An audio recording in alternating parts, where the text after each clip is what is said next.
Hi friends, ఈరోజు నేను బియ్య పిండితో వడియాలు ఫస్ట్ టైం చేశాను. అది కూడా పక్కా కొలతలతో. ఒక గ్లాసు బియ్యం తీసుకుంటే దానికి 8 గ్లాసుల వాటర్ని యాడ్ చేయాలి. తర్వాత బియ్యాన్ని ఒకరోజు రాత్రంతా నానబెట్టుకొని దోశ పిండి కన్నా ఇంకా లూజుగా ఆడించుకోవాలి. ఇది చాలా సింపుల్ మెథడ్ అండి. బియ్య పిండితో చేయడం కన్నా దోశ పిండిలాగా వేసుకొని చేయడం చాలా ఈజీగా వస్తుంది.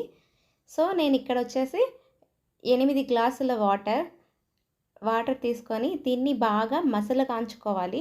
బాగా మసలు కాగిన తర్వాత వాటర్ని మనం ఏదైతే తీసుకున్నామో బియ్యాన్ని, ఆ బియ్య పిండిని వచ్చేసి మొత్తము ఈ మసలు కాగిపోయిన వాటర్లో వేసుకొని కొంచెం కొంచెం వేసుకొని ఉంటలు కట్టుకోకుండా బాగా తిప్పుకోవాలండి.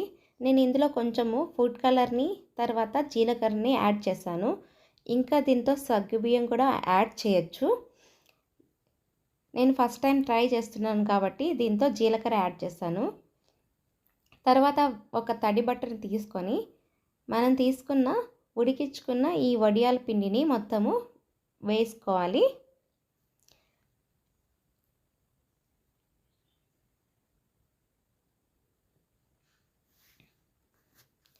ఇవి బాగా ఎండిన తర్వాత చీలిపోకోకుండా వస్తే మనం వేసిన వడియాలు చాలా పర్ఫెక్ట్గా ఉడికినట్లంట. సో నాకైతే చాలా పర్ఫెక్ట్గా వచ్చాయండి. ఒకటి కూడా చీలిపోలేదు. అది కూడా చూపిస్తాను ఎండిన తర్వాత ఎలా ఉంటుందో. చూసారా ఎంత పర్ఫెక్ట్గా వచ్చాయి, ఒకటి కూడా చీలిపోలేదు. మధ్యలో ఒకటి చీలిపోయింది, అది కూడా చూపిస్తాను.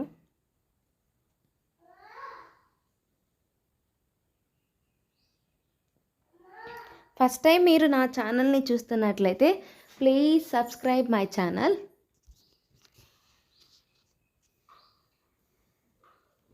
తర్వాత ఇవి బాగా ఎండిన తర్వాత వీటిపై మనం వాటర్ చల్లి తీసేసుకోవాలి.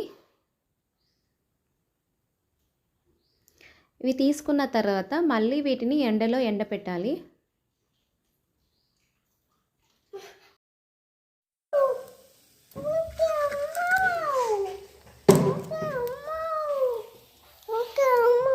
తిను ఎట్లున్నాయి చెప్పు. ఏమో ఇది నువ్వు తిని చెప్పు నాన్న, ఎట్లుందా ఎట్లున్నాయి వ్యూవర్స్ చెప్పు, ఫ్రెండ్స్ చెప్పు ఎట్లున్నాయో. ఎవరు చేసినారు ఇవి? అమ్మ.